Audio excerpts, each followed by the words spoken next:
Anson Maria Elizabeth Chan Fang On Sang, GCMG, CBE, GBM. JP is the former Chief Secretary in both the British colonial government of Hong Kong and the Hong Kong Special Administrative Region government under the Chinese sovereignty. She was also an elected member of the Legislative Council of Hong Kong for Hong Kong Island between 2007 and 2008. Early life: born one of twins in Shanghai, China, Anson Chan was educated at Hong Kong's Sacred Heart Canossian College and the University of Hong Kong. She also studied at Tufts University in Massachusetts in the United States. Chan's father, Fang Hao, a textile manufacturer, moved the family to Hong Kong in 1948. Her mother Fang Sailing was a Chinese painting master. Her grandfather, Fang Zhenglu, was a Kuomintang general who fought against the Japanese invasion. Her uncle, Sir Harry Fang Sinyang, was a well-known orthopedic surgeon and served as an appointed member of the Legislative Council from 1974 to 1985. When she was only 10, Chan's father died suddenly aged 36, leaving her mother with 8 young children, twins Anson and Ninson and 6 brothers. With the support of Chan's grandmother, her mother not only shouldered the responsibility of raising her children, but also tried to pursue her career as an artist. She took 2 of her sons to study in England, leaving Chan and her 5 other siblings in Hong Kong with their grandmother and Uncle Harry. Under her grandmother's strict discipline and high expectations, Chan learned that she had a duty towards the family and the community and was expected to be upright, diligent and righteous.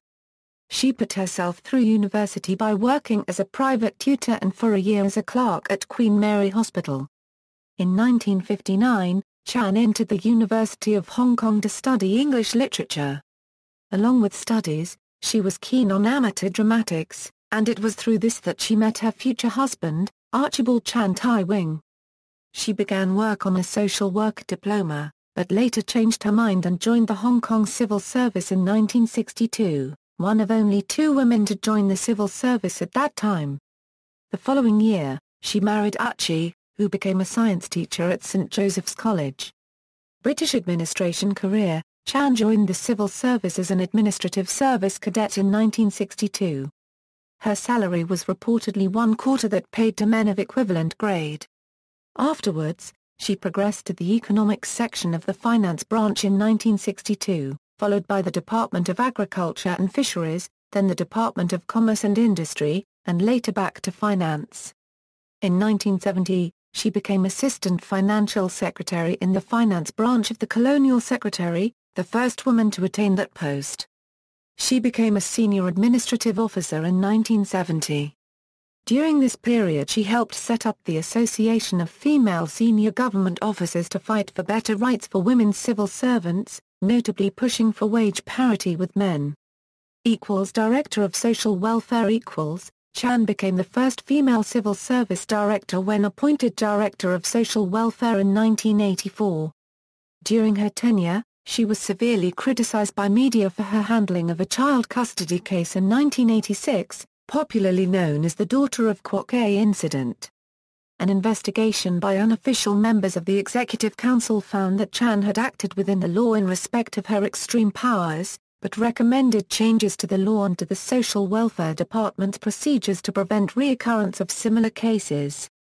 She later admitted that the media pressure had made her very upset, and this led to keep her distance from the press, at least for a few years. Chief Secretary From 1987 to 1993, she was Secretary for Economic Services, becoming the 30th and last Chief Secretary, the head of the Hong Kong Civil Service, in 1993. She mainly oversaw the localization of the civil service during her time in this position. From 1994, she headed the Airport Development Steering Committee overseeing the construction of the new CHEK Lapkok Airport. Chan was the first woman and the first ethnic Chinese to hold the second highest governmental position in Hong Kong. The highest governmental position, the governor, was always held by Britons before Hong Kong's handover to People's Republic of China. Chan was often described during this era as an Iron Lady, with an iron fist in a velvet glove. Chan was lauded as the most powerful woman in Asia for her role as the deputy of British Governor Chris Patten, and later Tung Chee-hwa. She was considered most trusted high official in Hong Kong by both the UK and PRC government to appoint her to the head of the civil service, before and after the handover of Hong Kong. In the run-up to the handover of Hong Kong, she was often the face of Hong Kong, dispatched to reassure the wider world that the territory would not implode upon its return to China and that civil liberties would be upheld. Her confidence reassured many around the globe. Within Hong Kong she had wide public support to be the first chief executive in the new administration but announced in October 1996 that she would not seek the role. Sar Administration Career. After Hong Kong's handover to China on July 1, 1997, Chan stayed on as head of the civil service under then Chief Executive Tung Chee-hwa, a valuable sign of stability and continuity for the new administration. She was always highly regarded. One British-born civil servant said that nothing would work without her, also noting that Tung needs her more than she needs him. Chan was loyal in the main but her public utterances were occasionally at odds with Tung. It was enough to earn her a certain independence and the epithet of Hong Kong's conscience. In contrast to the more conservative Tung, Chan showed the greater support for democracy and freedom, and advocated a faster pace of democratization. In 1998, Chan was somewhat criticized for her role in the monitoring of the new Hong Kong International Airport construction at CHEK Lapcock. The airport had logistical difficulties upon its opening, and some blamed Chan for her lack of supervision. Defense of press freedom equals, when pro-government figures in Hong Kong attacked the Radio Television Hong Kong for being too critical of the Hong Kong and Chinese governments, Chan flew to its defense. Practice their profession after 1997 as they have practiced it, continue to write the stories and editorials that deserve to be written, responsibly, objectively without fear or favor. How well they do their job after the transition will to a very large extent decide how well our other freedoms will be protected. In the summer of 1999 RTHK became a platform for Taiwan mainland China discussions. A local member of the PRC's National People's Congress, Zhang Yanqi, urged the government-owned radio station to exercise self-censorship and not to provide a platform that expressed the splitting of China. Zhu Simin, a member of Chinese People's Political Consultative Conference, urged RTHK to not allow Taiwan's president broadcasts. On April 12, 2000 Wang Fengkao delivered a speech titled The Principle of One China and the Taiwan Issue.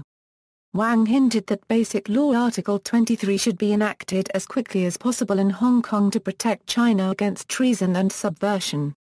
Chan spoke in a 4-hour speech after Wang on the importance of press freedom and publication, as she believed in genuine press freedom without external pressures.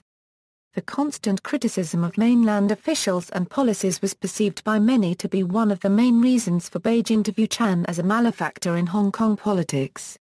In what the Hong Kong media saw as a dressing down for Chan, PRC Vice Premier Kian Kan told her at a function in Beijing to better support Tung, after there had been reports of disagreements between the two over the appointment of officials.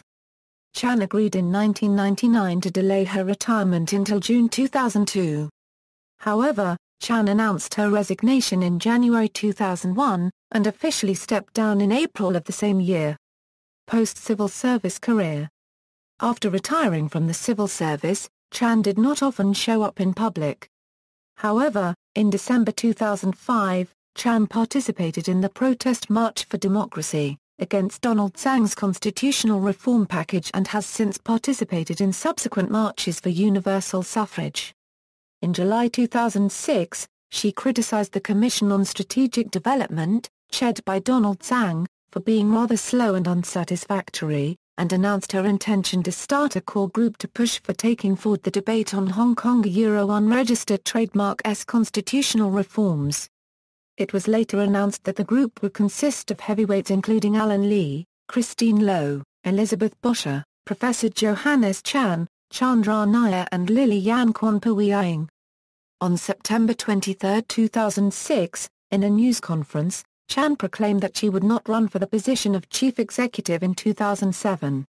On April 24, 2013, Anson Chan launched a group called Hong Kong 2020 on the basis of the former core group to monitor and comment on the constitutional reform progress to achieve full universal suffrage for election of the chief executive in 2017 and all members of the Legislative Council by 2020.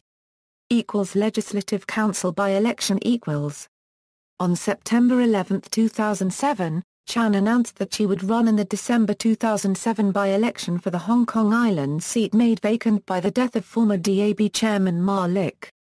During the campaign, she was criticized by Alex Tsui, a former ICAC official who accused Chan of obtaining a 100% mortgage to purchase a flat in 1993 when she was chief secretary, suggesting an abuse of power. A City University commentator said the issue marked the start of a smear campaign against Chan, although Chan did not engage in smear-free politics either, accusing her rival Regina Ip, the former Secretary for Security supported by Beijing government, of being a fake Democrat. Chan was also revealed of having been also taken a seat in the board of Richemont, the manufacturer of name-brand luxury items, but which at the time also owned a 23% share of British American Tobacco. When this news of her board membership was revealed, she immediately resigned from the board of Richemont. In the early hours of December 2, 2007, Chan was elected in the by-election with 175,874 votes, securing about 55% of the vote. Regina Ip, Chan's main rival, had 137,550 votes. For this election, Chan spent 1.81 million Hong Kong dollars, $330,000 more than Ip. Her two main donors were Sir Kuo Wei Lee and his wife, and Hong Kong Democratic Foundation Chairman George Cortherley, who donated 250,000 Hong Kong dollars each. Next Media Chairman Jimmy Lee donated 200,000 Hong Kong dollars, and the Democratic Party gave 65,840 Hong Kong dollars for services. On July 6, 2008, Chan announced that she would not be seeking re-election to the Legislative Council at the expiry of her term. Personal life. Among her 7 siblings, twin sister Ninsen ran a travel agency. Brother Philip Fang Shansang worked as a Chinese interpreter at the United Nations in Geneva until 1999. Another brother, David Fang Jin Sheng, was a former orthopedics lecturer and head of the Hong Kong Academy of Medicine. And another brother, John Fang Meng Sang, is a lawyer. In 2006, John became embroiled in a controversy over the death of his former lover in mysterious circumstances in a flat owned by him in 1995. A coroner's inquest unanimously ruled her death accidental or by misadventure. She was married to Archibald Chan Tai Wing from 1963 until his death in 2010. 6 years her senior, Archibald was a director of Coltex Oil and taught science at St. Joseph's College, his alma mater. He was also in the Hong Kong Auxiliary Police from 1987 to 1996, when he retired as a commandant. The couple had 2 children, son Andrew Chan Hung-yi and daughter Michelle Chan Yi-ling, and 4 grandchildren. Honours. In recognition of her 34 years of public service to the British Crown, Chan was awarded the Hong Kong Grand Bournier Medal in 1999. She was then appointed by Queen Elizabeth II as Honorary Dame Grand Cross of the Order of St. Michael and St. George in 2002 in recognition of her service with the Hong Kong government before the handover. Such award was usually given only to governors of Hong Kong before the return of sovereignty. She is an honorary fellow of SOAS. See also, List of graduates of University of Hong Kong. References. External links. Official website of Anson Chan 2007 Legislative Council by-election, former Chief Secretary wants stronger push on universal suffrage. A vidcast of an interview between Anson Chan and Chris Young, South China Morning Post, April 2007. Mrs. Anson Chan and her core group. Mrs. Anson Chan's Chinese blog column at Yahoo! Unregistered trademark QD to the first a registered trademark Permail CYA Euro OE Ansona Euro. Anson Chan's appearances on C-SPAN.